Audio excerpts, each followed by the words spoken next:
Çərçiboğan qədim yaşayış məskəni olmaqla yanaşı, həm də milli adət-ənənənin qorunub saxlandığı bir kənddir. Bu kənd eyni zamanda öz yallısı ilə tanınır. Naxçıvanda Şərur yallısı məşhur olduğu kimi, Şərurda da Çərçiboğan yallısı məşhurdur.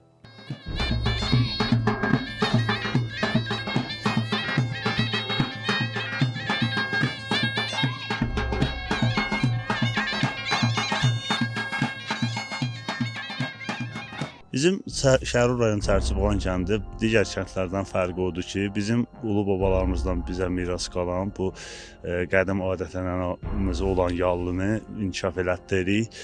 Burada demək olar ki, bir əsrdən çoxdur deyərəm ki, bu ənənə davam eləyir. Biz də çalışırıq ki, bu gördüyünüz bu uşaqları bizim milli və mənəvi dəyərlərin bir parçası olan bu qədim yallını biz gələcək nəslə öyrədək və bu bizim Şərur rayon Çərçiboğan kəndində demək olar ki 7-dən 77-yə hamı yallını bilir. Burada uşaq anadan olanda yallı musiqisi sədası altından anadan olur. Yəni ilk eşitdiyi səs yallı musiqisi olur.